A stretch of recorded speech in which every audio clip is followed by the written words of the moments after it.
Yo, it's the kid, it's the kid, it's the kid, it's the kid, it's the kid, it's the kid, it's the kid, it's the kid, it's the kid, it's the kid, it's the kid. Ready to roll, ready to roll, ready to roll, guys. Welcome to the Sunday Hangout, man. Sunday Hangout. So look, man, obviously we're gonna talk about the Euro draw maybe in a lot more detail than we did on Saturday. Review much more about the game that happened. But I like to start things off on what is the most pressing news subject, which of course is because I want to talk about Buffon is a main subject. Buffon is going to be a main subject and everything, but Buffon is a main subject. Abdullah, turn your webcam off so that we can save bandwidth. We need to save bandwidth. So let's start off first with Barcelona against Atletico Madrid. Let me just put this out there to begin with, and I'll see what you guys say. So Simeone needs to step down as the Atletico coach. It's finished. It's good. Two things I want to say. First thing is he needs to step down as the coach of Atletico. I think it's done. I don't know where Atletico are. I don't see them moving forward under Simeone, and I just want to see what you guys think about the future of Atletico under Simeone. And Morata is pointless. Second thing is if I'm glad I don't actually spend too much time on the Twitter timeline, because if people are using a Messi winner against a cheap ass cut rate side chick Atletico Madrid as example for him being the GOAT, you are extremely sad. Quality goal, great goal. It's against a side chick. Okay, Atletico Madrid are not a heavy. As I was looking at them, I was like, okay, yeah, you're great defensively, but what's happening? So let me come first to your boy Ahmed then. First off, Atletico Madrid and Simeone. Should Simeone step down, or do you think that there is still a future for Simeone and Atletico Madrid? There's a future for Atletico Madrid and Simeone. Wow. At least, see, the issue is. See, the issue. I think he shouldn't be head of Atletico Madrid. But if he stays, we can't just rule them out because they still have quality players. They still have developing players. I mean, this is their first year without Griezmann, without Godin. They're still getting over that, and even with that, they're still compensating. I mean, they're still a couple points within the leaders. Sure, Barca and Real have a game in hand, and they still gave Barca trouble. The problem was their finishing and Ter Stegen being one of the best goalkeepers in the world. That was the only that was a difference today. It wasn't Barca being the better team necessarily. It was Atletico's finishing that deceived them. See, if they had a Griezmann still, we could have seen Atletico win this game. But without Griezmann, without Godin for the first time, and with Joao Felix still being a young player, sure, the season probably won't be good. I mean, they're struggling to make top four. They're sixth right now in the Liga. But they can definitely make top four this season. And if they do, they'll still be in a Champions League and they'll have another go at it. The board and the management of this club is putting money into the club, as we saw with the signing of Joao Felix. So with more money being put into the club and Simeone still being at the helm, and let's remember, you can compare him to Pochettino at Tottenham, except Simeone actually won something. He won La Liga, he won the Europa League. So I still think they're gonna end up sticking with him for at least another season, and we'll see how things are by the end of next season, after he's had a year to work with a slightly different squad than before, and see how they do with new signings and all that. Well, Ahmed, I just wish that I shared the same positivity that you have in my life. But okay, fair. But I mean, look, man, I mean, what's the point in just competing if you can't actually realistically win? That's my thing. So you can say, okay, competitive. Who cares about being competitive? It's like, can you win? Like back when they had Godin and they had a better cost and everything. Like, no, these guys can realistically win. These guys can't realistically win anything. They just can't. So you have to say to yourself that do you want to just keep on being competitive, or do you want to aggressively take a risk and go in a different direction? See, it's a process to get back to where they were. Okay. Let me bring in Montaha here. So Montaha, should Simeone and Atletico, should they cut ties, or do you believe that they can still do something with Simeone at the helm? Bro, like first of all, I just want to say one thing, yeah. The question is, what's your objective at the end of the day? Your objective is to be just making top four, luckily, or, somehow, and one season, you're finishing second spot, or you want to really challenge for something. I mean, except forget about 2013-14 season when they won La Liga. That's been like more than 6 years. Forget about that. Forget about they reached the final of Champions League. But now, what's their objective? If your objective is to be, tier 2, tier 3 club, then you can enjoy your flipping Diogo Simeone, because the guy is fraud for me. Because I can't, to be honest, bro, like, he started the game really well. And if you see his planning, his tactic, it worked for the first 45 minutes. Thirdly, why you started Saul as a left back? Please, can you tell me? I know he's DM, he's box-to-box midfielder as well. He's good at the deep lying CM role as well. But why you started him as a left back role? Because if you will see that all those counters of Football Club Barcelona came from the left side of the Atletico flank. Literally, even the goal where Messi stretched the defense. And I mean, for me, one of the brick of this game, I'll tell you who is it. It's flipping Thomas Partey. I'll tell you why. Because this guy was whoa, man. No, you're right. Easy. No, you have bro. You have to be honest and genuine. You know why? Because if you watch the run, what Sergio Roberto made, before Messi was outside, and he was making a decision, this guy, he was two-minded. Should he go with Sergio Roberto or should he go with Lionel Messi? He was in between the place. He didn't even close the defensive area. I mean, that's a brilliance of Messi, because we have saw Messi so many times, I mean, coming with the clutch goals in La Liga. That guy's GOAT, man. I mean, or close to GOAT if you don't want to accept that. But that guy has been scored so many times. You know that at this point, Messi had the angle. When he cut inside, you should have gone with Messi. Because for Sergio Roberto, you have Hermoso, who's going to cover him. Because he was making run behind you. Luis Suarez, 1-2, shot. That's goal, Messi. And for me, bro, I mean, there have been the tactical mistake. One more thing is that you should have. Did you watch Angel Correa in this game? What he offers to your team? Please, Atletico Madrid fans, can you explain what this guy offers to you? Apart, in the first half, he was trying effort and running energy. Bro, you could have played Saul over there on your right midfielder role, and in the game you could have switched, and that's what you used to do.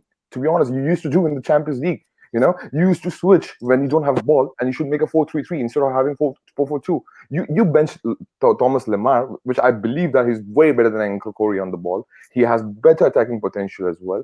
Okay, bro, what the hell has Lemar done? I don't care, bro. Has he even scored any goals? No, bro, wait. First of all, this guy plays for a team who's who's everything is about defense. Defend. They don't have courage. They don't have balls, to come outside. When they came this time, okay, there was incomplete, tactical plan they came with. Let's be honest over here. Barcelona was struggling. Barcelona was looking for the answers, okay? And what happened? This guy, this idiot, what's his name? Diogo Simeone, he realized that after 86 minutes when Messi scored the goal, he should have started Renan Lodi on the left back thing. Who can spread the flipping Barcelona's defense? Who can overlap from the left flank? Did you saw Atletico Madrid's attack from the left flank? I cannot see that. It was always on the right. Morata was drifting left side, to head them out. There was no one. What does Koke offers this team? I mean, this is a time to to think about what Koke offers you. Koke didn't offer any creativity in your team. So let's be honest, man. I mean, they have to move forward, man. They have to think, because I can see they are investing in big players. I mean, like Joao Felix, 120, 140 millions. So, bro, your plan should be proper. This manager is not a right guy for your expectation or what your project is. So I think so they should, move to this guy, because this guy is literally... Okay, so let me ask you then. So are you saying that they should replace Simeone, or they need to replace the entire team with better players for Simeone? No. First you have to replace your philosophy, and your philosophy is trash. That guy is garbage, because that guy is holding. I know that he did it in the past and all those things. He guys made you relevant. Past and all those the past, man. This is the future. I don't care about the past. Yeah. Yes, exactly. And now you have to take some steps. You have, because this guy is literally B-Tech Pochettino, man. What he did. Easy. Relax. Yeah, man, that's my thing, bro. But apart from that, bro, thank God they are not in top 4. I don't want them in next season, bro. In Champions League, bro. Waste of space. All right, so Abdullahi, Atletico Madrid, should Simeone and an Atletico Madrid part ways, or do you think Simeone can do something if he has better players rather than the bricks he has to work with, like Morata? Can you hear me now? I can hear you. Okay. For me, I heard what Amantara said and what Ahmed said. For me, I don't know what Diego Simeone is still doing at Atletico Madrid. Why is someone should tell me why is he playing 4-4-2 defensive? Why? You have an attacking player, Joan Felix, who can run. You have Thomas Lemar at the bench, who can run. He's not an attacking coach, Abdullahi. He's not an attacking coach. That's the someone issue. should tell me why is Diego Simeone playing a defensive football against Barcelona? Tell me. You spend a lot of money on Joan Felix, who can run. Piqué is a break. It should be put on break academy. I don't know what's he's there. Class C, I think. Class D. He's not even class C, class D. Academy break. It should be put on Abdullahi, I'll let you finish. Abdullahi makes a very interesting point. See, this is the thing.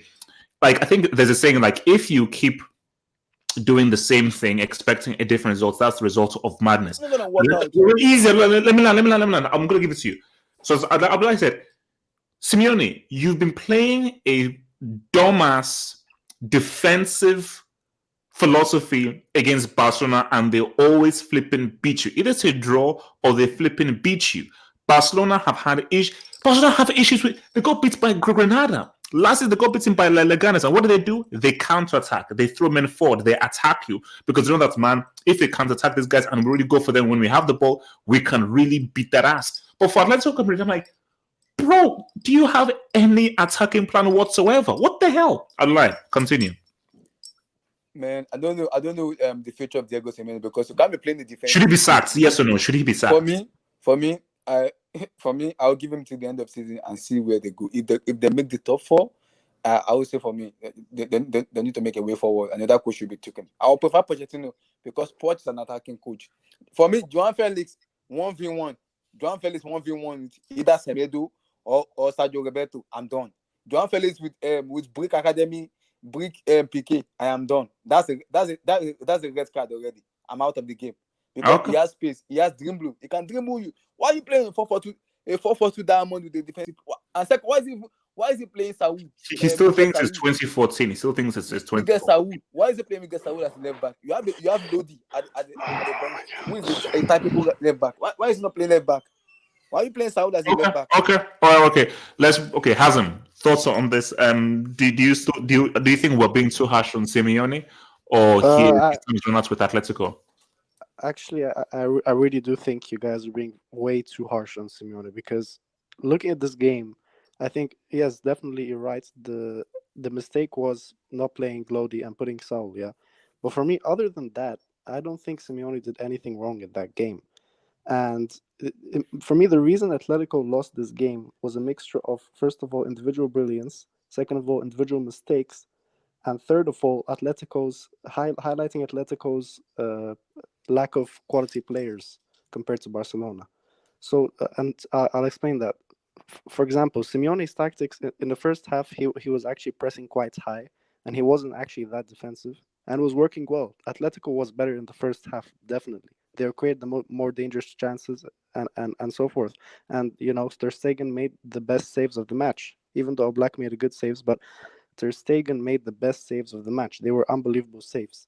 Second of all, in the second half, yeah, I know, he moved back more defensively, right? He shifted back and played on a counter. But for me, that also worked. They were also creating the better chances in the second half for most of the second half. Literally, Morata was having good chances, and again, Ter Stegen was making good saves. They just didn't have the final cut in most times, and that's where the players come in. Atletico don't really have that clutch player who can finish off the match, who can close the match. Someone like Messi who can come and clutch at the right moments. They have. Sorry for cutting you. Why did you take up Joan Felix? Why did Diego Simeone take up? No, wait. No. Let Hazem complete, bro. Let Hazem complete. Okay. Wait. Hazem, actually, let Hazem land. Hazem just land. First of all, having Felix and Morata up front isn't a solution you want to have in Barcelona. Morata is the type of striker that he needs someone experienced next to him, either experienced wingers or a quality striker. He's not a main striker. He's not a main bloody striker, man. Who? Morata? Morata, yeah. Yeah, he's not the main striker. Yeah, exactly. He's not a main striker. So when you're playing Felix next to him, and an inexperienced youngster next to Morata, who isn't really quality enough to be that sole focus, as we saw today, I don't think you can really blame Simeone that much, because Hazem. Can I? Sorry to interrupt you, bro. ahead, yeah, Sorry, go ahead. sorry. Go Yeah, ahead. I actually, you know what happened? This is the exact problem with flipping Simeone. Last seasons and seasons before that, you know, and in flipping like when Barcelona traveled to, you know, Madrid, yeah, when they played Atletico Madrid. This is his problem. In the first half, he tried to get the clutch goal. He tried to get the goal. He tried to do a tag, you know, and this time they were pressing really high. I know that in the first half, and Ter Stegen came clutch. Like he saved like 2 great saves, man, out of nowhere. Yeah, okay. That was the thing. That was the plan. You know what? Score a goal, sit back, and allow Barca to control the game. Secondly, my problem is that why I'm saying Angel Correa shouldn't play as a right midfielder in that game, because when Saul plays there, okay, so when they have a ball, okay, when they don't have a ball, I mean, you know, when Angel Correa plays there, I'm sorry, okay, they don't have a numerical advantage. Barcelona have a numerical advantage in the midfield because they're playing 4-4-2. Who? Atletico Madrid. So they have 2 midfielders. So literally, Thomas Partey has to deal with the 2 guys from Barcelona midfield. So literally, numerically, Barcelona was in an advantage position in the second half because there will be a change in dynamism of the game as well. I agree. They were in the advantage in the second half in terms of controlling the game and controlling the pace of the game. This is my problem. I still think, bro. Wait, Mumuntal, wait, let Hazem land. Because we can't speak at the same time. I still think until that PK challenge, that crucial PK challenge, where I think he should have got a red card, until that moment, I still think Atletico were creating the more dangerous chances up front. In terms of actually going forward at the pace. Yes. That's what I'm saying to you. When you move Saul over there on the right flank, you have a midfield trio, and you can allow your left back Renan Lodi to overlap from the left flank because there was no threat to Sergio Roberto in this game. Yeah, that's true. That's true. But that's why you're missing the point. You're missing the point. Just very quickly, you missed the point, and I want to get Hazem. The points here that you guys are missing is Atletico. It is all about matchups. It's all about matchups. And for so long, Atletico Madrid's philosophy has always been a bad matchup for Barcelona. So even if you bring in the right person, even if he played the perfect team, as you guys say, Simeone's philosophy, specifically to when his team has the ball and his lack of a threatening counter-attacking plan, means that it is always going to be a better matchup for Barcelona. How is it that Atletico Madrid are better than Leganes and Granada and Bilbao, but how is it that Barcelona had more issues playing Leganes or Granada away from home than Atletico? It's because those teams are very brave with how they attack and they throw men forward, which is what Barcelona do not like. So that's the issue. Is Simeone's philosophy is that he doesn't have it. He's too defensive. But other teams, but against a Barcelona, it obviously doesn't work. Hasn't. But HH, look, the crucial moment in the match. Did you see when Piqué did that challenge? That should have been a red card. Yeah. That's a red card. For me, if he got that red card, I wouldn't see Barcelona winning that game. And it also the balance is tilted in my opinion. Barcelona started to play with more energy and go forward more. And also you said it earlier. You said I heard you say it earlier. You said, oh, back when Atletico had Godin and these types of players, they were actually threatening. But now, so you yourself are implying that the shift in players and inadequate replacements for someone like Godin is the reason rather than Simeone. Also, look at they were still having issues with no, for me. Even if those players were right and they were won in the league, the philosophy still had issues with the Barcelona. It's just that winning out came to how well they did over the 38-game season. Atletico did better than them. But if basically whenever you looked at their one-on-one matches, their head-to-heads, even back then, Barcelona always had the edge. That's the thing. Yeah, but come on, but look at the defense, for example. You have Hermoso and Felipe. Who was the leader in that defense? At least when he had Jimenez and Godin, you had Godin and Jimenez, who are both actually leaders. You have 2 players, Felipe and Hermoso, who are decent defenders, but you don't actually have a quality world-class defender with you. So do you see the inadequate replacement? Has them. But like, when was the last time Diego Simeone beaten Barcelona in La Liga? I mean, when was the last time? I mean, bro. People in the live chat, please. I want people in the live chat. I'm looking at live chat. I need a fact check. When was the last time Simeone beat Barcelona in La Liga? Please, I don't think he ever did. Maybe I was not born. Maybe I was not born. I don't think he ever did. Bro, no, but I'm talking on the larger scale. Overall, Atletico were doing much better when they had these types of players. And also, but as in, sorry for cutting you. Why can't Simeone play 4-3-3? Play Lodi as a left back. bring on Sanhun, play Thomas Partey and Koke as a 4-3. Joan Felix, Thomas Lama, and Alvaro Morata in the front. 4-3 is okay because now you play DM is a party as Partey. You have a DM in the party. No, Abdullahi. Abdullahi, do you know what the issue is? Abdullahi, Hazam just brought up the key thing. Even if you played Morata with Joao Felix, as Hazam just said, Morata needs a experienced striker. Yeah, who's there? He's an experienced striker. Him playing him with if he plays with Joao Felix is playing the role that Morata should be playing. And Morata should be there to support the main striker. So Morata will still be the main striker off of Joao Felix. Morata isn't a main striker. First of all, okay, I agree with you on that, okay, with the Morata subject, bro. But you have to see from the context as well who was the white man or inside forward from Atletico team on the right flank. It was Angel Correa, and what he did offensively, bro. That's what I'm saying. If Thomas Lemar would have linked up and contributed well compared to Angel Correa, this guy was waste. Trust me, this guy was waste. So Simeone has never beaten this dude in La Liga? Yeah, I think so. That's true. Oh my God. Yeah, because I'm just looking at the live chat. What the hell? Oh, wow. Okay. We have to shift because we have a lot of topics. We have to shift. We have a lot of topics to talk about. So let's go now. I want to talk about Messi now. Quality goal, and a goal that we've seen time and time again. And I think when you look at that, I just think we have to put this in its proper context. Again, like I'm not a hype beast. I'm not a hype machine and everything. This just goes to reiterate the point that I would say he's the best club player of all time, and his value to Barcelona is profound.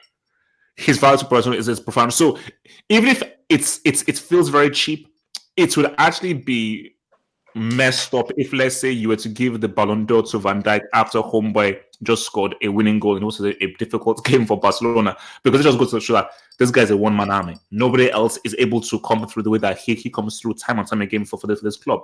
So I'll come to Ahmed with this.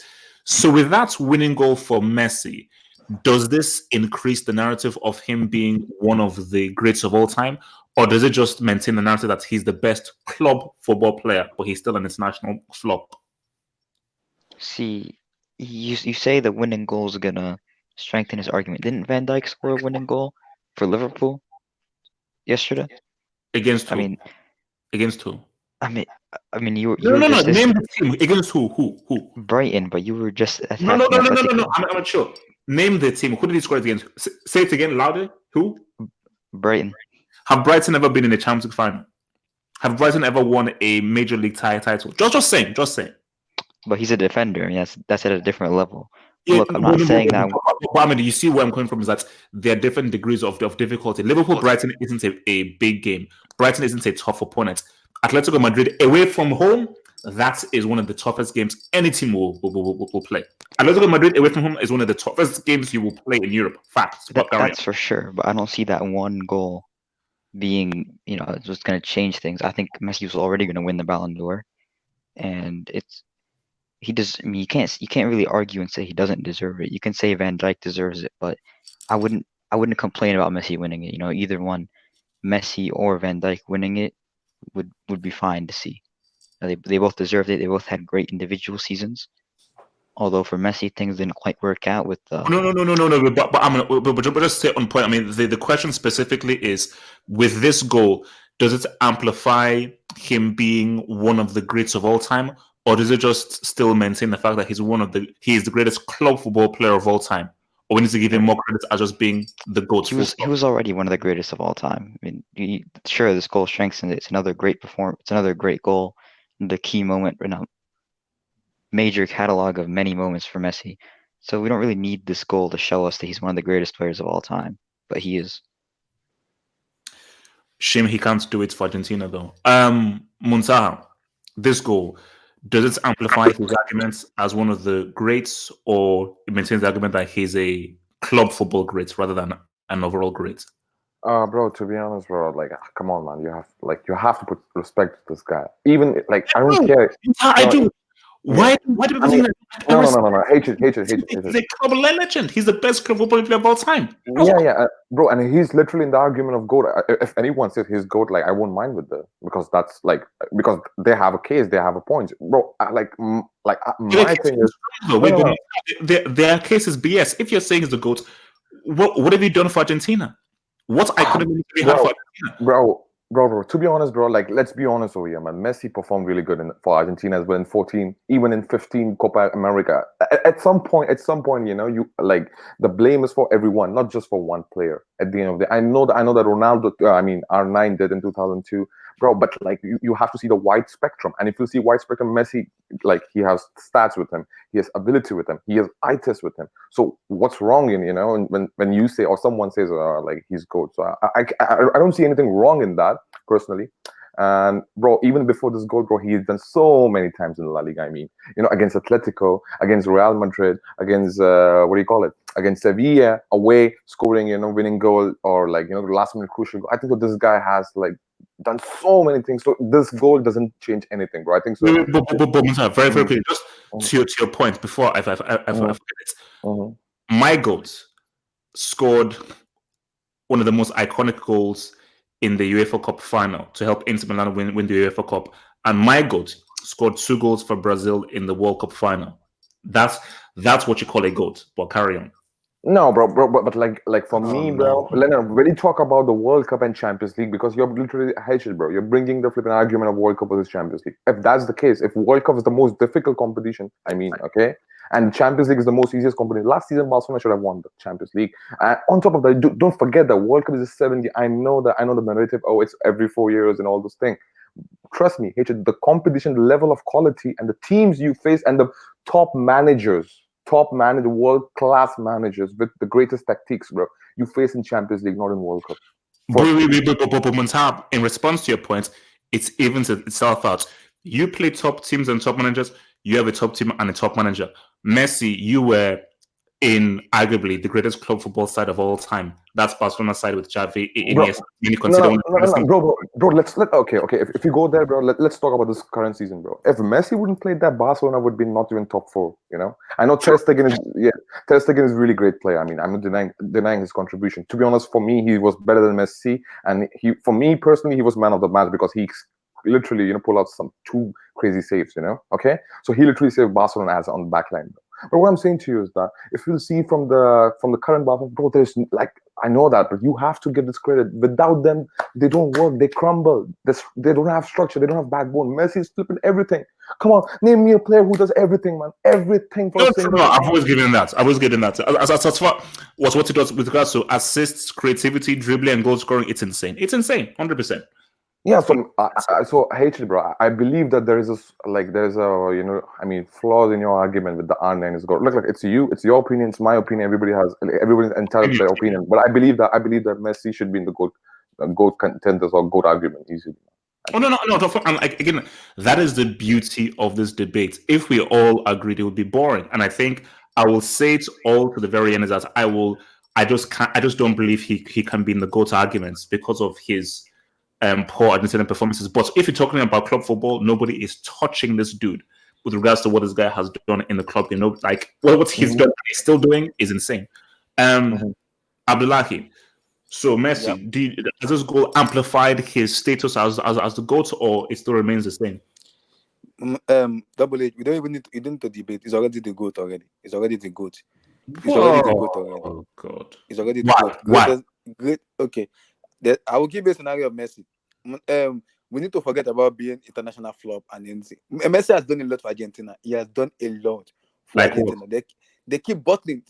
If you want to go back to the 2014 World Cup, when you literally give Higuain a one-on-one with goalkeeper, Higuain missed almost 4 chances with goalkeeper. Are you gonna blame Messi for that? Tell him you're gonna blame Messi for that. He also did well in 2015 Copa America. So you want to blame Messi for that also? Messi, you can't tell me Messi is a flop in international league. People who are playing with him doesn't understand his techniques of playing. In Barcelona, if you want to beat back, just take out Messi out of the team. You're done. The team is done because he's the one carrying that team. He's literally the one carrying that team. the definition of Barcelona is FC Messi. It's not FC Barcelona. It's FC Lionel Messi because he's the one carrying that team. Without Messi, that team they can't function. Without him, they can't function. Without him, they cannot function. So I don't know why you're not putting him as GOAT. For me, he's greatest of all time. He is, along with Cristiano Ronaldo. He's the GOAT. Okay, well, Abdullah, no argument about if you're wrong because Abdullah, I'm sorry, you can't. I say you can't pick and choose. You can't just ignore his performances or lack of performances for Argentina in key games and just focus on what he does in the club and say he's the GOAT. You have to look at what I'm not bypassing what he's done in the country. I'm saying he's been doing a lot for the country, but they keep bottling for him. You can't blame all the blame on Lionel Messi that doesn't do this. He's flopping that. He shows a lot as a player, but the other player doesn't even show up for him. You have him going as a striker, who is a brick. Who should be put in Brick Academy, playing alongside Lionel Messi. You have Kun Aguero, who is a Premier League merchant, who doesn't even know how to score international goal. Are you kidding me? Are you gonna call that one a GOAT? Tell me. You have upcoming Lautaro Martinez, who is trying to understand Lionel Messi a little bit. That is a striker who can play with Messi, who can win Messi trophies. That is players who can win Messi something internationally. But playing Aguero, playing Higuain, man, I'm sorry. Messi will not win. It will never win shit for that country. Okay. Hazem. Yeah. So first of all, I cannot consider one match to make someone the greatest. And second of all, I consider Messi as one of the greatest, but not the greatest. And this is my 5. First of all, like, what does greatest mean, right? Ooh, let's hear it. So this is my 5 criteria for greatness. First, position-based ability. Second, achievements for club and country if possible. Third, innovation. Fourth, role in achievements. And fifth, big matches and moments. So for me, for position-based ability, Messi has that, and one of the top. You can compare him with anyone. And achievements for club and country if possible. He's also there, but for country it's lacking, and I think for him it's possible with the country to definitely have won something big, at least Copa America and World Cup. Thirdly, innovation. I think Messi brought some type of innovation, so you can definitely place him high. But I think some players brought more innovation to the game than Messi. Fourth, role in achievements. In my opinion, this is one of Messi's lacking, where I think he's failed to prove that he can do anything without Xavi and Iniesta in terms of big trophies. That's a point. Live shots. Did you hear that? Because nobody wants to speak to stuff. Did you hear that? Yeah. So fifth, big matches and moments. Also, I think he had many big matches and moments as proven today, but also it's slightly falling back. Because in the biggest moments in his national team and the Champions League moments, he failed to show up. So based on those 5 achievements, I cannot place Messi as the first and greatest of all time, but I place him among the greatest. Because so let me ask you this. So using your criteria then, and which player ticks all those boxes on your criteria that is for you the undisputed greatest? For me, Pelé. Because first of all, position-based ability, Pelé, for me, right, you can compare him with Messi in terms of ability. Achievements for club and country, Pelé, both club, Copa Libertadores, and country, 3 World Cups. You can compare to Messi, more than Messi, in my opinion. Innovation, for me, Pelé brought huge innovation to the game in terms of the way he plays and the risks he took. Role and achievements, for me, Pelé, role and achievements was much higher than Messi's role because he proved, even without Garrincha, who was, for me, the only real close to his level player. Without Garrincha, won the World Cup. I don't consider Vava as a high-level player, and all others. Only Didi maybe you can consider. Role and achievements, yeah, so Pelé. And big matches and moments, for me, Pelé had more big matches and big moments. So for me, Pelé definitely makes it ahead of Messi as greatest, and for me, he's the greatest. I can't see anyone close to him. Okay, so before we just move on to our next up, let me just hit the super chats here. Shout out to our moderator, Mr. Mod Martin Rosario. What up, baby? Thank you for the $5 super chat, guy. He says, Abdullahi, Layesi also had a missed chance in a 2014 World Cup final and shot a penalty kick to the moon. in 2016. I think you mean the 2016 Copa America, but let's continue to blame Higuain and Palacio. LOL. So Abdullahi, to that you say what? Yeah, for that, let me respond to that. Anybody can miss penalty. Cristiano Ronaldo, Lionel Messi, anyone can miss penalty. Penalty is like a moment. It's a moment. It's like a tension. It's a 50-50 chance. You could either score or you could either miss. I won't put that blame to him also. If he scored that, if he scored also, there's a possibility he may win the World Cup, he may not win the World Cup. It's 50-50. We can't just say about that. But I'll put the blame on Gonzalo Higuain and World Squad Sergio Aguero, because those two are top nines in the club. They score each time they score hat-trick over hat-trick over hat-trick over hat-trick. Aguero is a Premier League merchant. He's a Premier League merchant. Gonzalo Higuain is an Italian merchant for Juventus. He keeps scoring every time. But when they went to international, what did they do? They flop. So why would they put the blame on Lionel Messi? He's the one carrying them. He's the load carrying them. So I'll put the blame on those players too, playing behind him. Why are you not showing? When you give it the pass, why can't you score? Why are you flopping? So I won't put the blame on Messi only. Okay. So let's move to our next topic here now. I want to talk about Buffon. This is sad. Now, Oh boy. yeah, Hazem, I'm going there. So let me present this to you two guys. I want to present this in a because this is a football show and everything. I want to present this in a much more footballing way rather than an individual, personal way. If you've done truly amazing things, let's say you've looked at your career, let's say the first half of your career, you've done amazing things, iconic things. People say, my gosh, this guy is a legend for the first half of your career. But in the second half and in the latter parts of your career, you've been horrible. You've been a brick. You've been crap. Does that negate what you did before? Should we just ignore what you've done in the latter part of your career and what you've done in the early part of your career? Or should we take everything you've done in your career as a whole, with that latter part of your career being detrimental to what you did so well in the earlier part?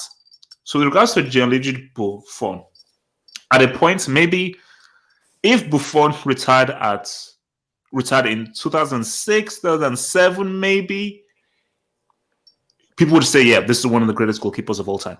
If he took his career through its entirety from Parma, Juventus, Italy, and it ended in 2006 when they won the World Cup, you would say, yeah, this is one of the greatest goalkeepers of all time. But we're in 2019 right now. Buffon is partly to blame as to why United beat PSG.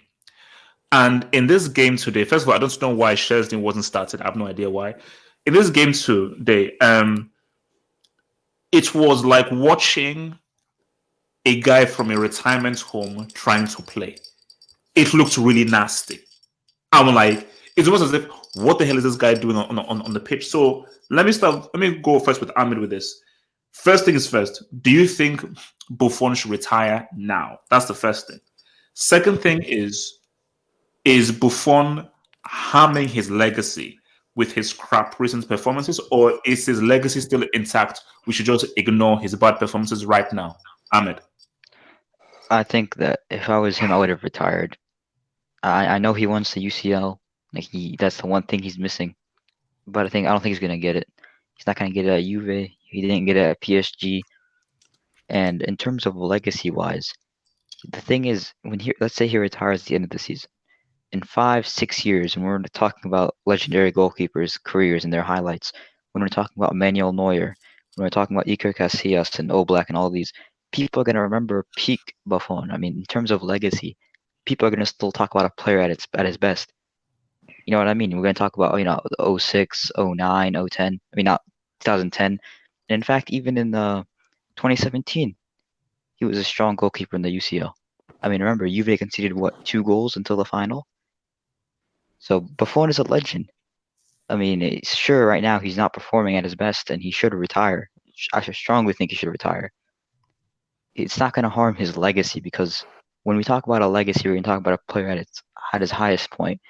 When we talk about Cristiano's legacy, we're not going to be talking about this season. That's for sure. We're going to be talking about the better years at Madrid and the years in Portugal and United. Ahmed, let me just ask you this then. 100% you're right, because I think it is fair. Like even whenever I do football battles, whenever I do football battles, I do it with players at their peak.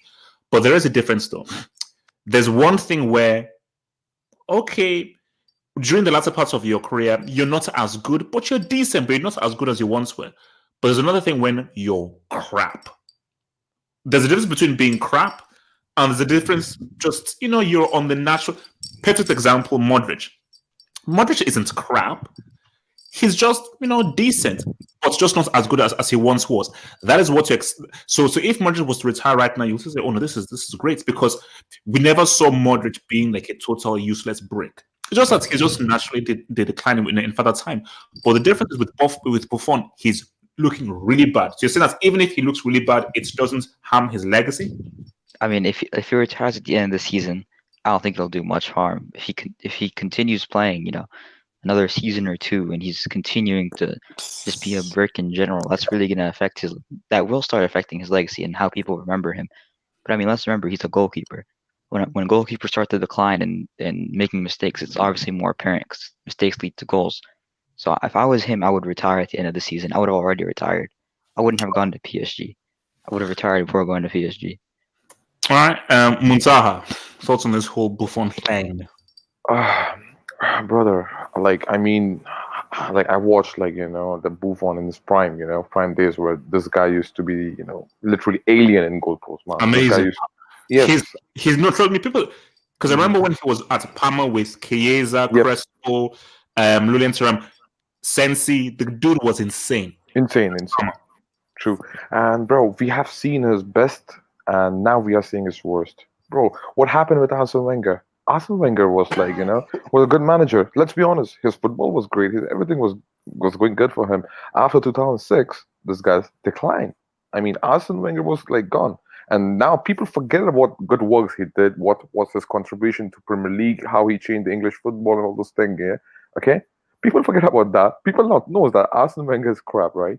Secondly, bro, you play for the, literally world-class team or top European side, okay? You play for PSG, you play for Juventus, now you're playing for Juventus again. The mistakes you're going to commit, we are going to criticize you. I mean, because at the end of the day, I know it's your age and everything, then retire. You cannot give me the age excuse when you're in the top European team. You're in the team where where people will judge you on the basis of your performance, week in, week out.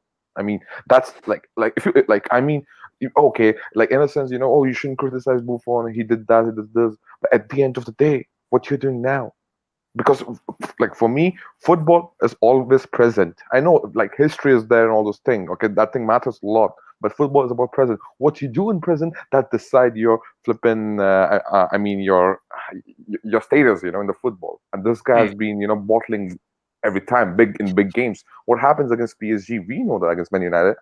Against Man United in Champions League, this guy bottled. Let's be honest with it. I know that PSG have a defensive issue, mental issue, and all those things. But you bottle it. Now you bottle against what do you call so-called? I forgot the name of a team which Juventus played today. What's the name? Sassuolo, yeah. Bro, you bottled this time as well, and you know that you got in the race with Inter Milan. It's a tough title race.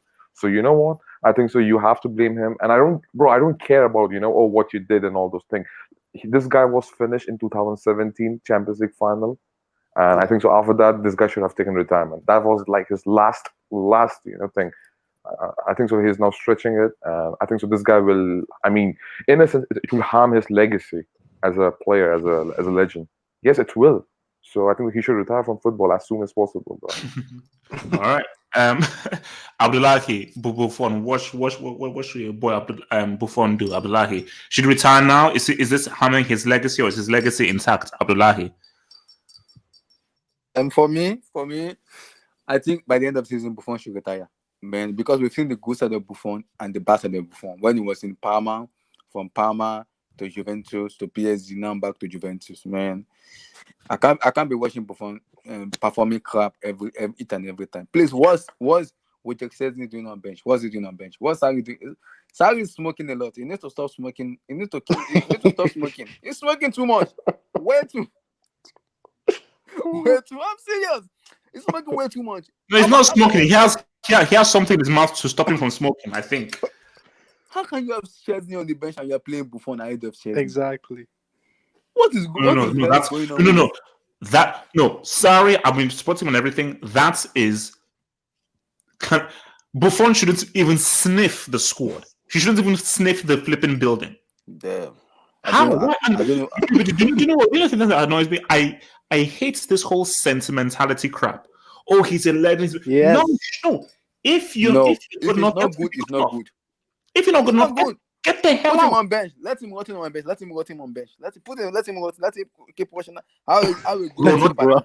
not even on the bench. He's not even fit to be on the bench. That's what I'm saying. He should be in the retirement home. I'm telling you, man. The hell? If Juventus doesn't win the Scudetto this year, I'm gonna blame Tansari. I'm not blaming Buffon. I'm blaming Tansari. What? Yeah, I'm blaming Sari. If they do not win that Scudetto this year, So is this harming his legacy though? Is Buffon playing like crap harming his legacy, or yeah, it's harming his legacy little by little. It's harming his legacy little by little. Because if he keep performing this way, people will keep talking to you. Buffon is keeping in Juventus, one of the top team in the world. So you have Cristiano Ronaldo, you have Dybala, you have this, and you performing like this, you performing this. It's gonna get questioned. It's gonna be get questioned. People will forget his age, but it's gonna get questioned. We need to remember Oliver Kahn. Oliver Kahn also did the same thing too. When Oliver Kahn, when he noticed it's time for him to retire, he retired. So I don't. Manuel Neuer, what's Manuel Neuer still doing in Bayern Munich? What's he doing? I expected Manuel Neuer to retire, but he's still the first goalkeeper in Germany. Ter Stegen should be the first goalkeeper in Germany, not Manuel Neuer. I don't know what the sentiment of Germany is going on with. He also goes to Karim Benzema too. What does Karim Benzema need to prove for French football? Why would Olivier Giroud, a bench warmer in Chelsea, play ahead of Karim Benzema? Why? What's going on? There's a sentiment in the country. Something has to be fixed in that country. You can't tell me Karim Benzema doesn't deserve to be playing in French football. You can't tell me he doesn't deserve to play. No one can tell me that. His form has been sensational. No one can tell me he doesn't deserve to play in French league. So those are the sentiments that need to be picking in those teams. Okay. I don't know what's going on. Hazem. Yeah, I'm so happy, man. This is God's punishment for Buffon, man. This is God's punishment. Well, this is what you happen. What are you doing, man? He came back to Juventus and he set a minimum clause for a number of games just to beat Maldini's records for appearances. And now it's biting. That's messed up. It's biting him back. I'll tell you, man. It's whatever you want to call it, karma. You know, this guy is getting what he asked for. He came back for that petty stuff. You know, petty like little kids in the playground. Just wants to get more appearances than Maldini to set the new record. So what kind of person is he? So now not only has everyone lost the respect for him, but now he's playing like shit as he deserves, and he's gonna tarnish his legacy. Most definitely, his legacy is being tarnished. Because look, who's gonna remember his prime in the Middle Ages? No one cares. No, it's so much time has passed now, and the more games he plays, more people are gonna forget it. We're living in a modern age where people forget stuff easily. They're not going to remember what you did in the Middle Ages when there weren't even cars. So whatever he's doing, he should just stop, man. He's just trying too hard. He's playing petty little games. So it's a typical Juventus player, Juventus legend. These are the types of legends they have. That type of club. So yeah, to be honest, I'm not really surprised, and he's getting what he asked for. And thank God for that. Okay, so let me just hit this super chat here, man. Oops. Oh wow, what the hell is that? Sorry, let me hit this super chat right here. So thank you, Original Base Annie, for your super chat. Thank you, bro. He says the same sentiment idea is harming certain clubs, and I do believe he means Manchester United. And yeah, I think.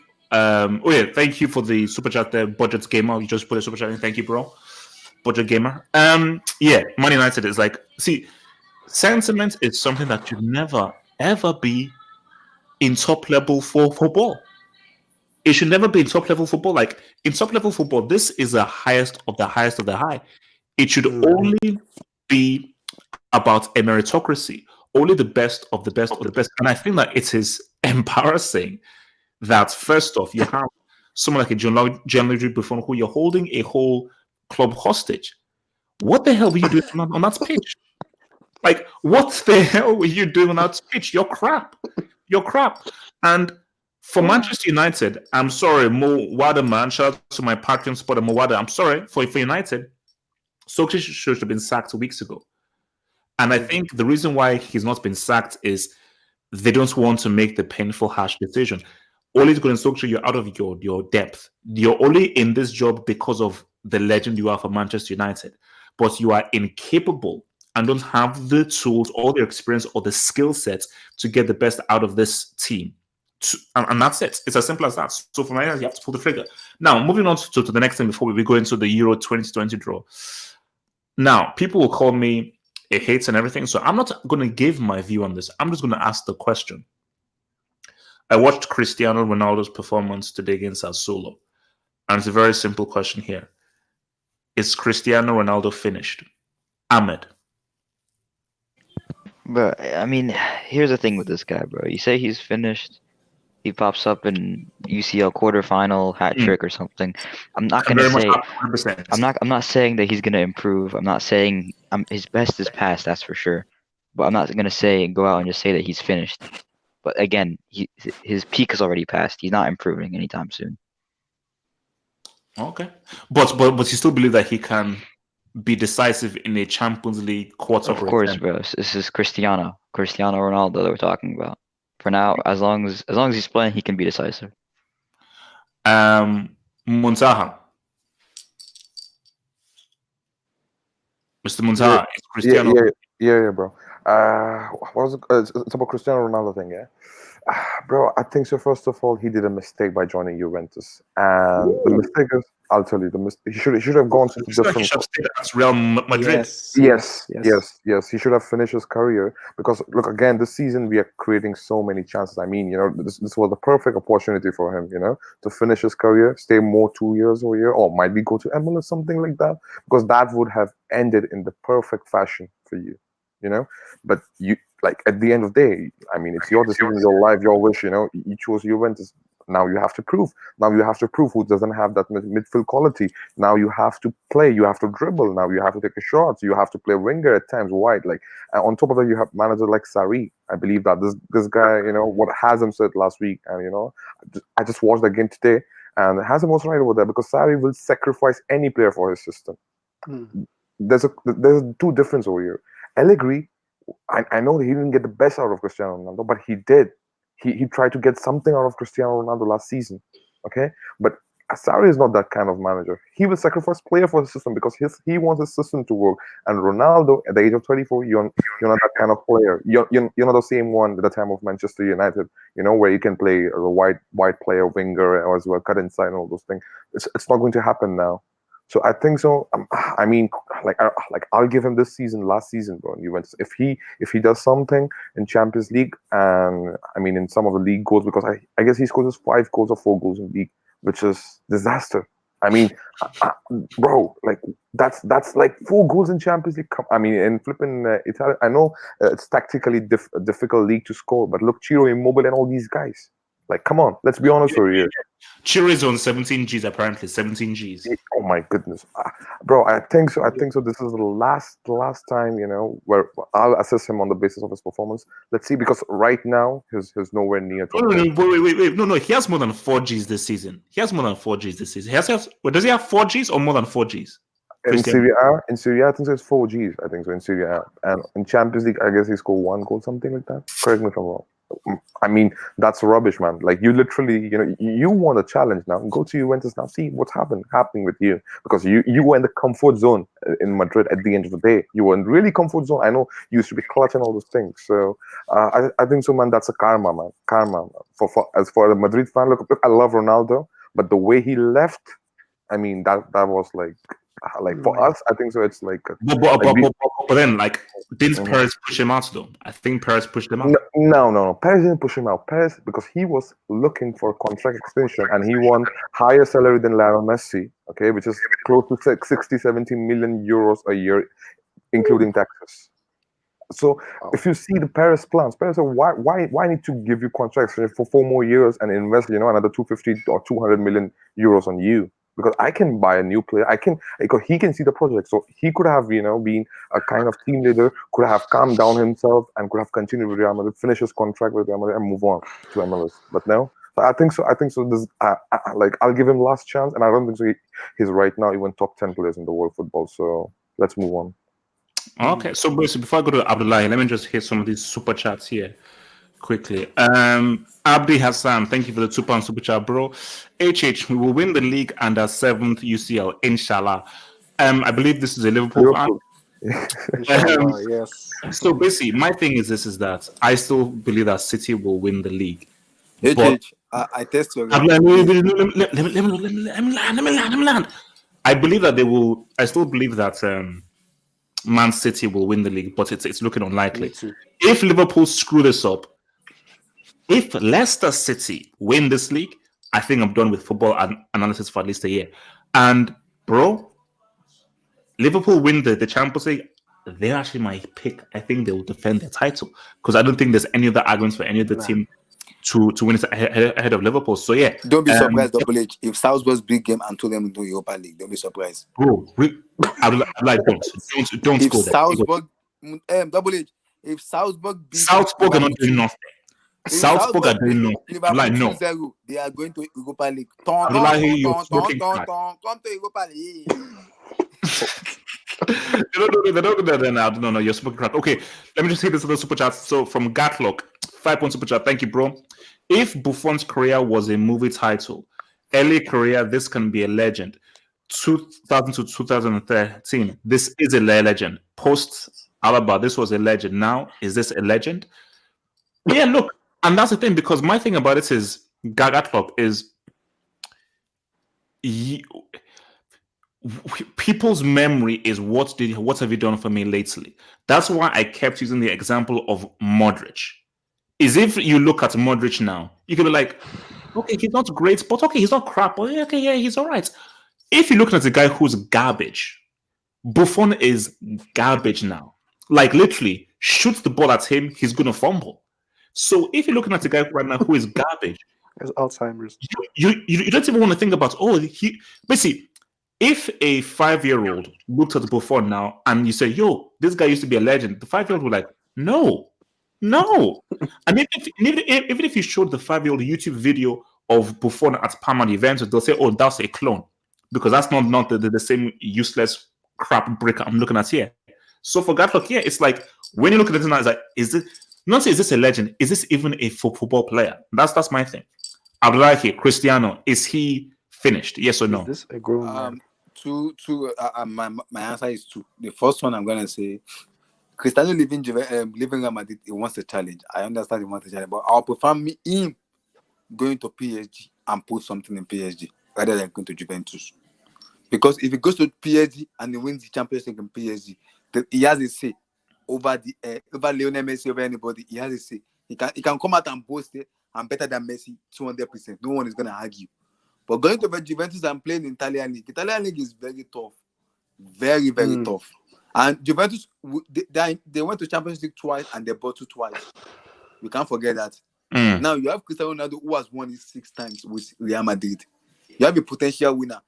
Does those Juventus player knows how to win Champions League without Cristiano? Do they know? Do they have the mentality of winning Champions League with Cristiano or without Cristiano? That is the question we need to ask. And the second question is Sarri. I'll blame Juventus for sacking Massimiliano Allegri because they told me it's too defensive. Thank you very much. It's too defensive.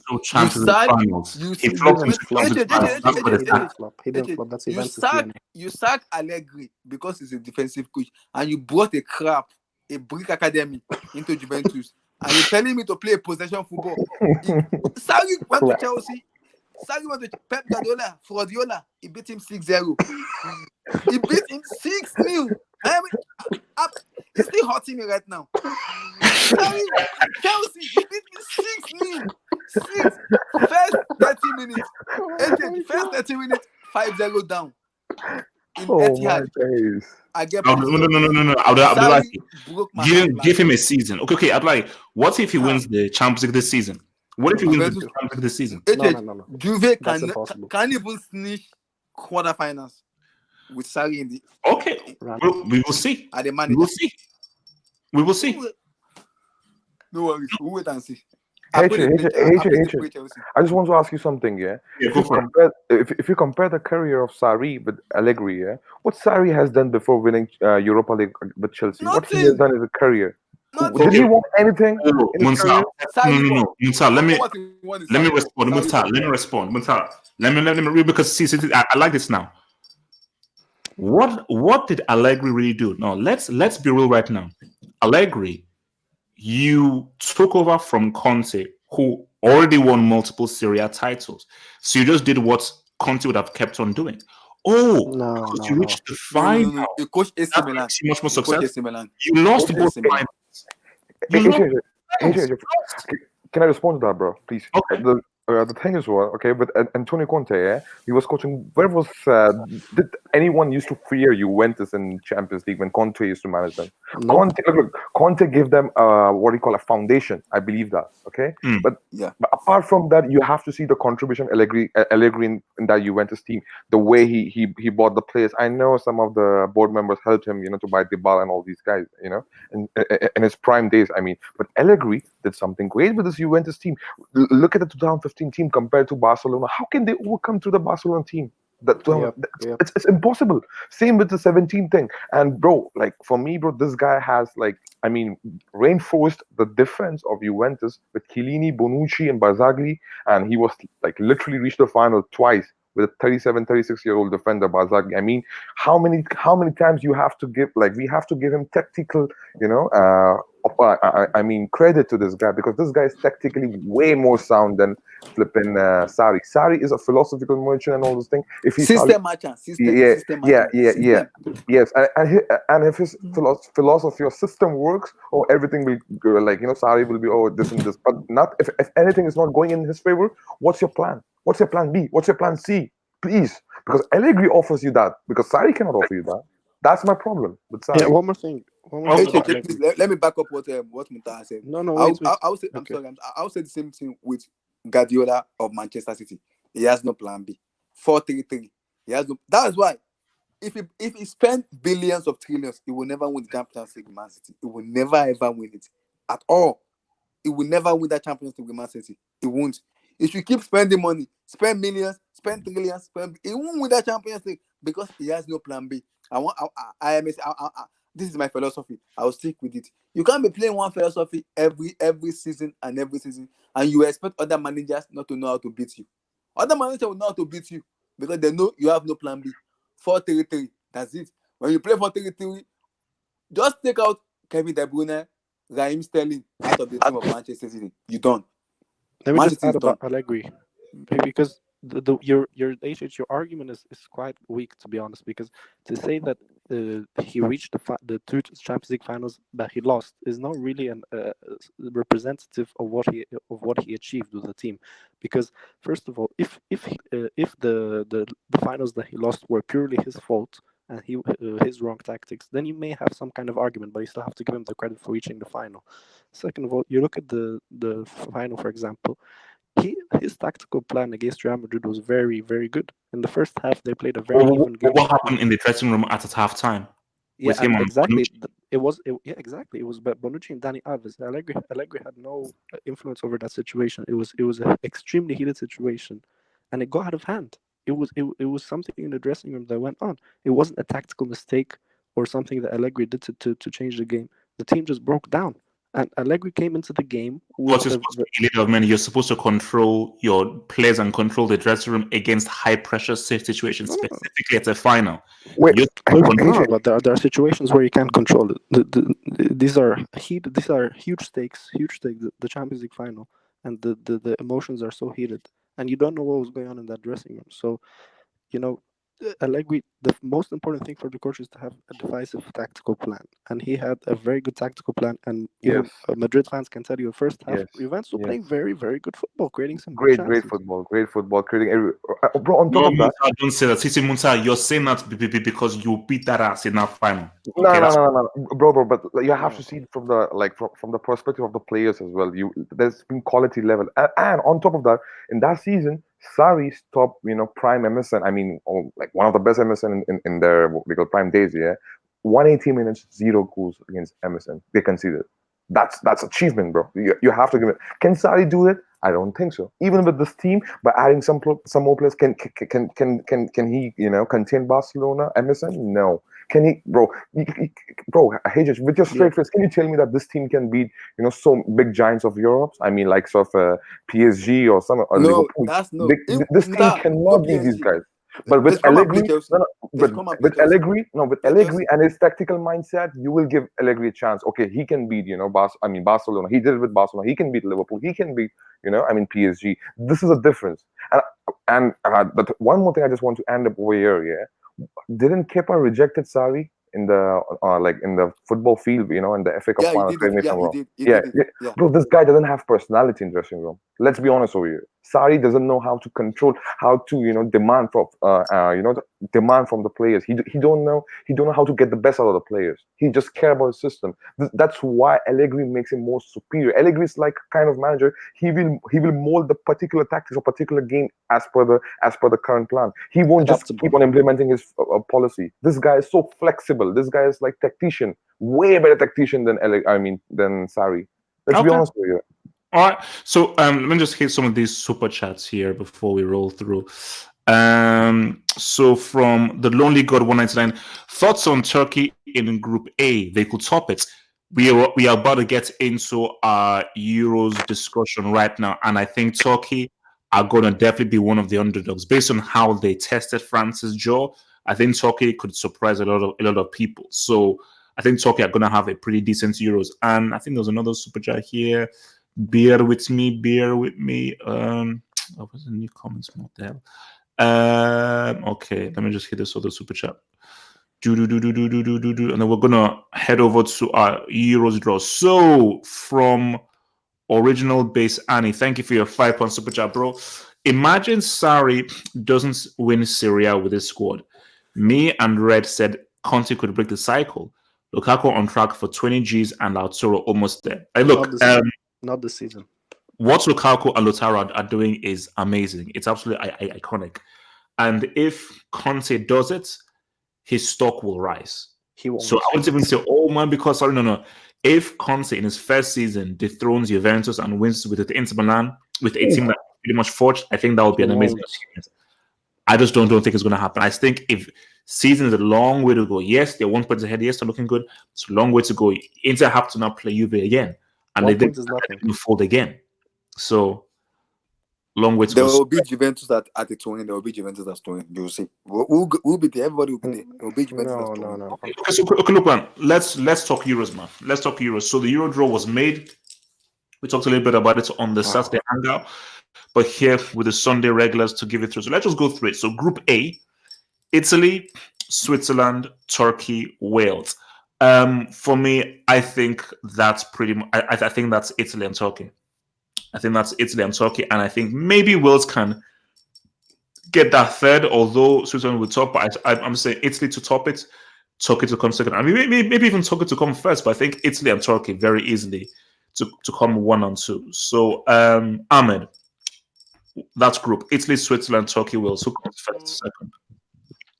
I think it's going to be a tough group. I think it's going to be more competitive than you say. I mean, remember Switzerland and they played well at the World Cup and they were in the Nations League semi. But what can they really do? Can they really do something to Italy and Turkey? Wales for sure, and Turkey, yeah, they're dark horses, and sure they gave France a tough time and they beat France, but you can't just assume that Turkey are gonna walk the group. I think it's gonna be Italy first, Turkey second, and Switzerland, I think, over Wales for that third spot. Oh, so where is Switzerland? Oh, so you think Turkey will come bottom? Second, no, Italy, Turkey, and then Switzerland's gonna overtake Wales for the third spot. Okay. Muntaha, Group A. Italy, Switzerland, Turkey, Wales. Mr. Muntaha. Muntaha. All right. Abdullahi, Group A. Yeah, How does it go? I think It's Italy, Switzerland, Turkey, Wales. I think Italy will come first, Wales will come second, and I think What? Turkey will come third. Wait, what? Wait, Wales second? Yep. What? Yep. Oh my Wales God. second.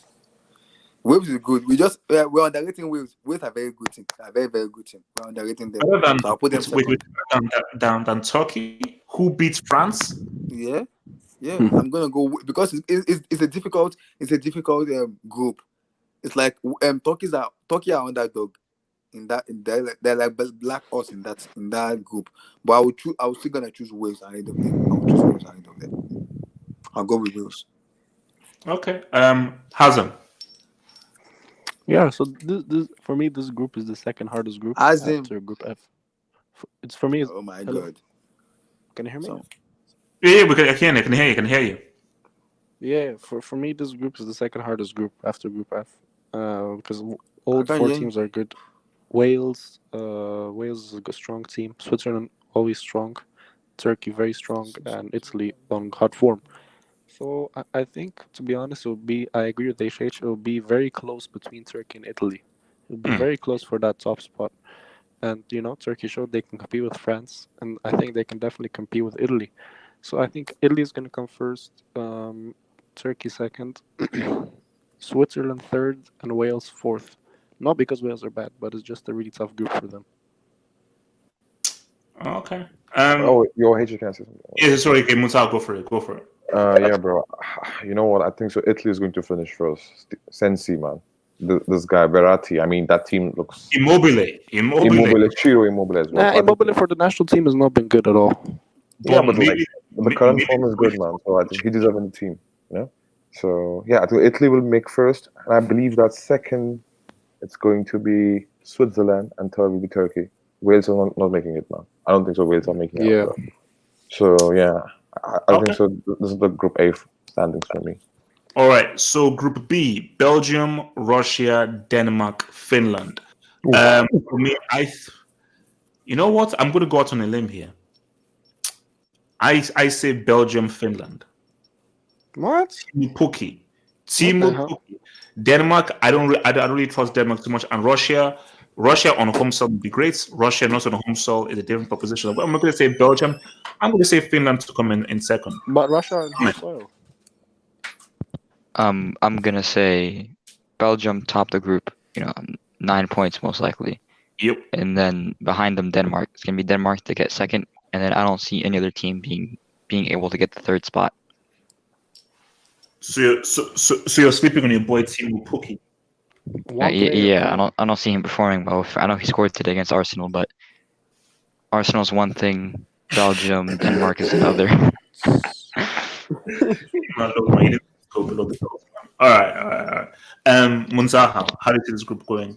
Bro, like I know that Belgium is the most strongest from this group, but I think that this group is somewhat more defensively better than than Group A. And teams like Russia, they can defend, and even in the World Cup, big competition, they played good. For me, I believe that number one would be Belgium, and the second one would be Russia, third Denmark. I don't think so Finland can make out of this group. But if you had to pick one, Russia or Denmark? Oh, for the second spot, you mean? Yeah. I believe Russia will make it. Yep, second spot. Wow. Hazard. Yeah, so I don't know why you're saying Finland. Can you name me one player other than Pukki that Finland have? All they need is Pukki. Pukki and Finnish pride. Finnish pride. Pukki and Inshallah. No, okay. So for me, I'm gonna say first will be Belgium. Second, it will be close between Denmark and Russia, but I think Russia will edge it because of the home advantage. So yeah, I think Russia because they're one of the host nations, right? So yeah, Russia, then Denmark third, and Pookie fourth. Wow, that's harsh, man. Abdullahi, man. Yeah, I'm gonna go with Belgium first. Double H is tough. Belgium, Denmark, Finland, and Russia. We're in the stuff. So I'll go with Belgium first. Second and third position. I'll go with Denmark. Second, and I'll go with Finland third. Oh, okay. Finland over Russia. What? Pookie, that he has some respect for Pokemon. So in the super chats here says the lonely god, thank you for the 199 super chats. Says Turkey are playing in Baku, second home for the Turks. Interesting. I didn't know that Baku was a second home. And look, and that's the thing about this whole Euros thing because it's they're moving around. They're moving around from Baku to Wembley have a big advantage with a lot of games at Wembley. So Group C sees Ukraine, the Netherlands, Austria, and one of the playoff winners. So because some genius decided to do this draw without us knowing who the playoff winner is, I'm gonna Netherlands win the group. It's going to be between Netherlands and Ukraine, and I'm going to say I'm going to put Netherlands top. Yes, I think Netherlands will come top, Ukraine second, and then third and fourth. But yeah, I think Netherlands. But basically, Netherlands Ukraine is going to be very close. So I think they may actually draw. I think Netherlands and Ukraine will draw, and I just think Netherlands will actually top the group via goal difference. But they will actually finish on level points. Netherlands and Ukraine. Ukraine are slept on Shevchenko. So Ahmed, how do you see that group going? Firstly, whoever decided to do the draw before we know all the teams should be inducted to the Rick Academy. It's probably high or something. But when it comes to this group, I think it's going to be straightforward. Netherlands first, Ukraine second. That's how it's going to be. Oh, so Netherlands first, Ukraine second. So Netherlands first outright. Yeah. Damn. Okay, wow. Muntaha, how do you see this going? Bro, for me, I think so. This one is difficult. This one's tricky. You know why? Because I don't trust this Luke De Jong from Netherlands, to score goals, man. Because this guy's break. Oh, he's trash. He's trash. Yeah. So, bro, you know what? It's a very well coached team. Yep, bro. But like for me, even like by footballing wise as well, and the way Ukraine is playing, I believe that Ukraine will finish first in this group. Yes. Wow. Yeah, and second would be Netherlands. I think so. Yes, because bro, for me, Netherlands is not a fully fit. I mean, the team who can win the Euros, and I don't think that they impress me a lot. Okay, by playing football, the way they play football is good, man. But I don't think that they can finish their chances. And Ukraine is the kind of team who's going to punish them, bro. And that's the perfect team. You have to play against Netherlands. So I believe that Ukraine first, second Netherlands, and third would be Austria. I don't know because we don't know the fourth spot team. So I'm just going by the current teams we have in this group C. So yeah, Ukraine, Netherlands, and Austria. Wow. So you're putting Ukraine ahead of the Netherlands? Yes.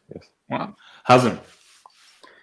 Yeah, I agree 100% with Muntaha. For me, Ukraine easily are going to top this group.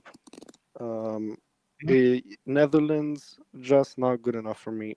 If you watch their qualifying games, so it's all hype.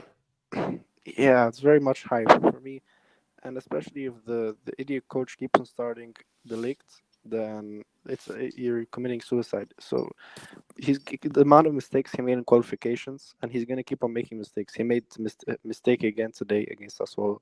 So when you have such a defender, you can rely on. You're gonna get punished by a team like Ukraine, who just has been on excellent form with some key players like Malinovsky, Armolenko. They're playing really well, and Shevchenko is coaching them very well. So I think, and they topped the group with Portugal, a very strong Portugal side, and they are clear of Portugal in that group, and they beat them and draw against Portugal. So I think Ukraine will top the group quite easily, and it will be between Netherlands and Austria for second. It's going to be very close. I think Netherlands will edge it; they'll manage to edge it.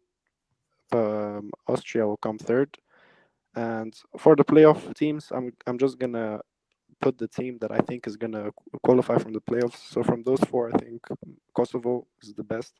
So Kosovo fourth. Okay. Abdullahi, what happens in this group?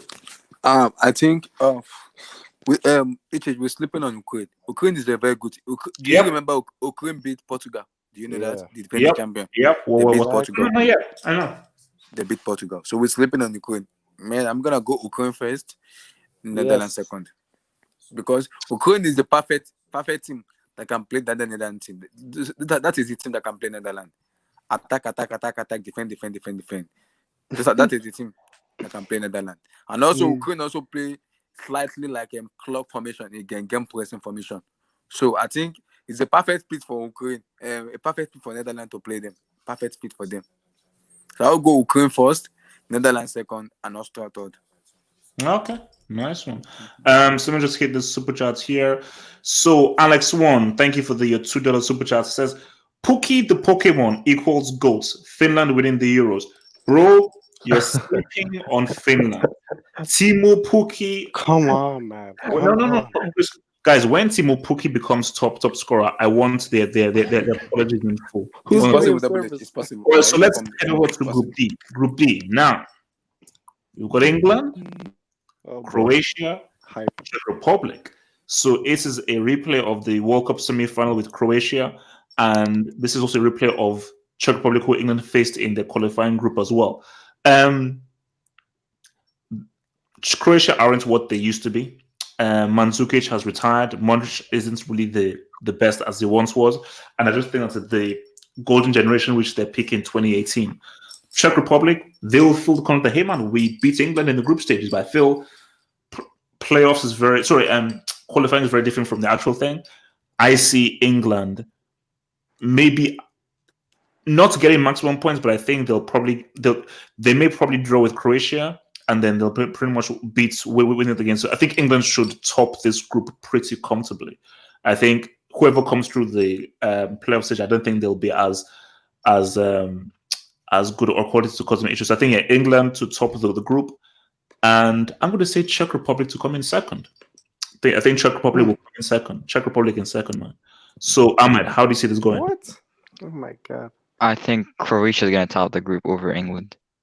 Actually, I mean, putting the World Cup semi aside, Croatia is still playing well, like throughout qualifiers and all that. But Rich Anderson used to be, bro. He still plays well. I mean, he had 3 goal contributions in a big game against Real Sociedad. He played well. He was there for the goal. He had key passes, key moments. He can still be a difference maker. I mean, he's not a Buffon.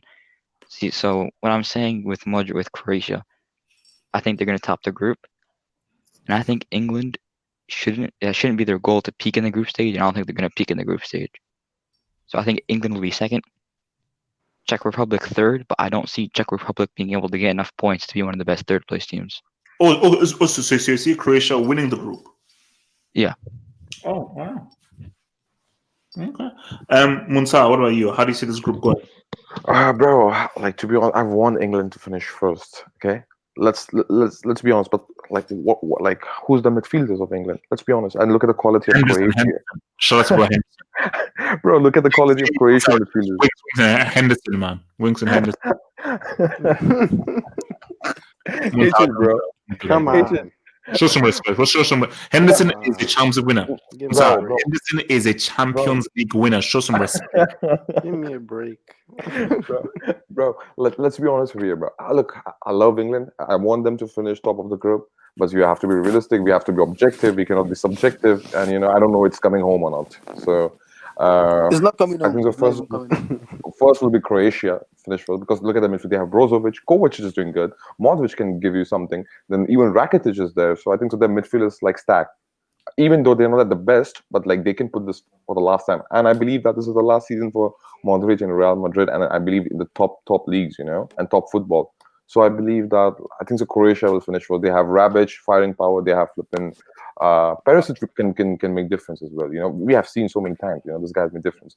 And for England, I don't think that they want to face a team like Croatia, man. Because Croatia, they can dictate the game, they can control the tempo, which England doesn't want. England want, okay, I mean, England could counterattack them, but we know that we know the level of Raheem Sterling. And some of the game he'll be like tier 1, and another game he'll be like tier 3. So we don't know what kind of Raheem Sterling we're going to expect from this in this tournament. So I still believe that Croatia will finish first, second would be England. Yep. Hasn't. Yes, for me, first of all, I don't know how you can put Czech Republic ahead of Croatia. Like the same team that they lost to Bulgaria and Northern Ireland, and you want them to finish ahead of Croatia. Like I can't even name a single player other than Yankto from Udinese. That's it. From team effort. Go team. Oh, come on! You have to use your logic as well. So, like for me, I think Croatia will finish first. They looked impressive in qualifying.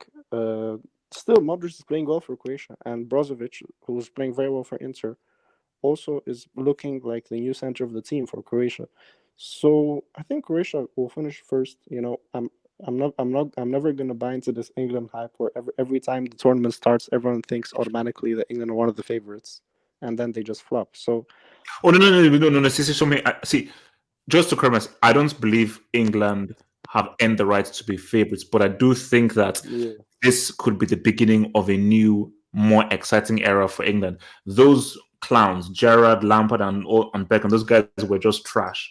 Those were like golden chumps, not golden. But I think this may be a more of an actual golden generation. But they're not in the same category or stratosphere as Portugal, France, Italy, and so forth. So I think England will finish second, and then Serbia third, and Czech Republic fourth. Okay. Abdullahi. Yeah, for me, England is 50-50 because sometimes they could blow team up, and sometimes they could play very, very horrible. I'll go with Croatia first because Croatia have the experience. They have back line of experience. They have good midfielder with experience. So I'll go Croatia first, England second. Okay. Group E. So Group E, we have Spain, Poland, Sweden, and the team that comes through Lewandowski, my man. So oh boy. Spain wins this group. Spain wins this group. And now, if Poland screw this up, then I don't even know because Sweden were solid and everything, but Hazem, surely your boys can come in second. So I'm going to go with Spain, and I may live to regret this. I'm going to say Poland will get it done and come in at second place. So Ahmed, how do you see this going? Top Spain, obviously. I don't think Poland or Sweden have what it takes. I think Poland will be second, but it's going to be tight. I think Sweden will be one of the best third-place teams. They'll advance to the round of 16, being one of the best third-place teams. I mean, we saw them at the World Cup. They reached the quarterfinals of the World Cup, and I mean, they had a strong run. They played well. I think they're going to play well in Euros, but let's remember the Polish nuke, how much he loves to play in group stage games. So I think he's going to bag a couple goals against Sweden, and I think all three teams will end up advancing. I think Spain, Poland, and Sweden will all advance, but it's going to be Spain first, Poland second. Okay. So who did you say would come first? First Spain, second Poland, and then Sweden advance as one of the third place teams. Okay, all right. Munzaha. Bro, like I don't know why people are saying in this hangout like Spain will make top the group. I cannot see this team top the group. Yes. Bro, do you know? Bro, who's the defenders? Can you tell me except Ramos? Who's going to who do you know that it's Raul Albiol, bro? Playing for them. Bro, that guy, bro. I won't play him in the Sunday league, bro. It's the winner. Albiol. No, come on, bro. Albiol bottled us like against Barcelona and Champions League. Messi scored one of the best goals, in Champions League against him. Oh my god, bro! Like, come on, man. Let's be honest here. Okay, so does Spain have a striker? Do they have a striker? I cannot see this. Like, who's there? Rodrigo Morata? Morata. We don't know. We don't know how like we know that Morata is like usually crap for Spain. Let's be honest. I think he's better for Atletico. You know, his career at Chelsea was better than his career for Spain. I know that he scored goals and all those things, yeah, but you cannot rely on Morata for this team. Then on the left flank, you have Oyarzabal. Oyarzabal is a good player. I mean, I give him credit because he's a young winger, you know. Yeah, but apart from that, the Spanish team doesn't have, you know, that juice in them, you know, to break team down and, you know, win the competition. I don't think so. So I believe that the first spot will be Sweden. I believe that Sweden will be in the first spot. Second will be Spain. Whoa, Yeah. no, come on, Yeah, come on, yeah. come on, Yeah. Bro, Yo, Sweden, Sweden. don't trust this guy's Spanish dudes, Thank yeah. God you Bro, I'm didn't say telling Poland. you, Thank God. HH. They are not as strong as they used to be. Look at the midfield, bro. Look at the midfield. Look at who's play for striker, who's flipping right winger, who's full backs for them. I mean, sorry, bro. Like you can, I cannot see David De Gea and go. Oh my God, that's a suicide, bro. In big competition, bro. Kepa. Have to be Kepa, bro. I cannot rely on David De Gea, bro, to win this Oh competition. my Bro. God. So I think the Spain will finish second, Sweden first, and third Poland. Even Poland will qualify though. Okay. Hazem. Yeah, so look, for me, Spain is topping this group. They're gonna destroy Poland, and I know their defense is not that good, but we have to look at their midfield. It's so good, like Fabian Ruiz, Saul, Busquets, Sarabia. You know, they have really good creative players. You know. Has them, they always bottle in the big competition, bro. I'm telling you, man. Yeah, These, but this at least group stages, man, they'll play well. Group stages, like at least they will dominate us, and I think they'll top the group quite easily. Second place is really really tough because Sweden is a tough team. You never know where you get with Sweden, and to be honest, I'm not that convinced by Poland because we have brick of a coach who doesn't even have a game plan, and here it's always uncertain. So it also depends if Glick is fit for the defense. So I think we're gonna edge it. Poland's gonna come second, just because Lewandowski is there and he's on top form, and I think he's gonna come in clutch because the team looks now to be centered around Lewandowski, and Zielinski is playing well in the national team. So also Krychowiak is playing well. So I think Poland can come second just because they're playing well in general, but I think there's no hopes in this competition. And Sweden third, and Bosnia fourth. All right. Abdullahi, round us off in this group. Abdullahi, round us off in this group. Round us off. Okay. Abdullahi. All right. Let's go to the big one. So Group F: Germany, France, Portugal, and again whoever comes through in the playoffs. People are missing something here. When this was called out, people said Portugal are screwed. Cristiano, you're not playing farmers anymore. This is going to be tough. No Liechtenstein and no Lithuania. So I get that. Stand where people are coming from there, but people forget one simple thing. Joachim Löw is garbage. And if he's still the manager in those Euros, Germany will probably not make it through the group stages. So my thing is this. I see France winning this group. You know what? I'm going to say? I'm going to say Portugal top the group. France comes second. Wow. Portugal top the group. France comes second. And bro, whoever comes through that whatever path the hell you call it, I think I think Germany fails to make it through the group. I'll say it. If Joachim Löw is the manager, Germany will finish bottom. You have Iceland that can still do something. Iceland, baby, ice, baby, vanilla ice. They'll do it. Ahmed, how do you see this group going? Now, I know it could change. Players go in and out of form, and the tournament starts in many months. So by the end of the season, so you never know with injuries and all that. But as things are right now, if they were to play these right now, I think France top the group. Defending World Cup winners. Portugal second. I think Ronaldo will show up enough to be second, but not enough to beat France or be ahead of France on goal difference at least. And then third, I think will be Germany. But Germany can still go through being one of the best third place teams. But if it's Iceland, and Germany can't beat Iceland, then and Jurgen Löw is still coach, then Germany won't make it through, in my opinion, as of right now. Oh. Munzaha. Bro, I cannot remember when was the last time HH we have such a strong group. If Iceland qualified for Never. this group, Never. I don't think so. In Euros when we had like three big teams, yeah, and one more challenging team, Iceland could give trouble to all three of them, I believe. Hardest group of all time.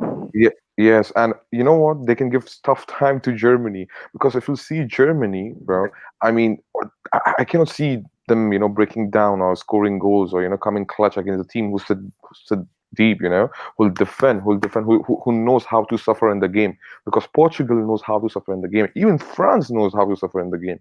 I believe that. So, my goodness, I think so. Hey, I forgot to mention one more thing.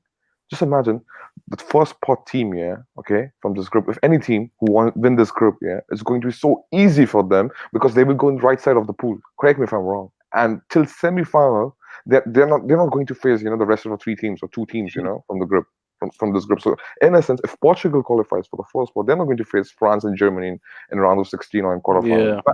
Maximum semis, So basically, whoever comes top is guaranteed a semis. At least, yes, because I can see that they can move right side of the pool directly.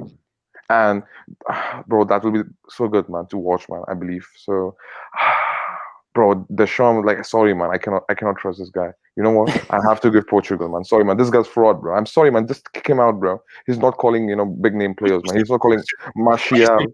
Out top, France second, or France not even make it, or France to come. No, France will make it to the second spot. I think the Germany will be third. I believe that. Yep. All right, Hazem, how do you see it going, man?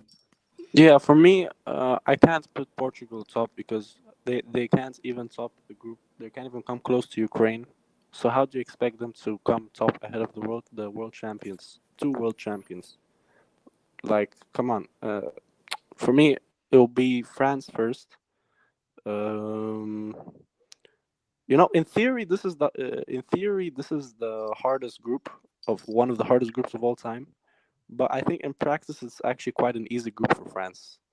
It's nothing special, They can easily beat Germany. They can easily beat Portugal. And I think they can beat Iceland. So I think it's a fairly easy group for France. And I think Portugal. So you don't think that Portugal can test that? Remember, Portugal beat them in the Euro final, man. Well, that was in 2016, but still. So France is maximum points. I think Portugal is playing well, but I don't think they're close to France's level in terms of personnel and also the way they're playing. I think Portugal comes second though. Germany is just these guys are sticking to Joachim Löw for so long now. Like, how long can you stick to him? When will they understand? It's already too late.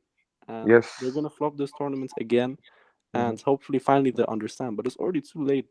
This guy is just keeping on playing.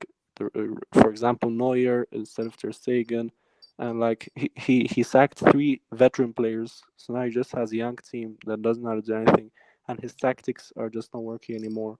So I think Germany is not going to do anything. They're going to come third, probably somehow going to qualify from third because you can still qualify from third. And Iceland will come if Iceland qualify, Iceland will come fourth. And they'll give some good tests. But overall, I think France, it's quite an easy group for them. Okay.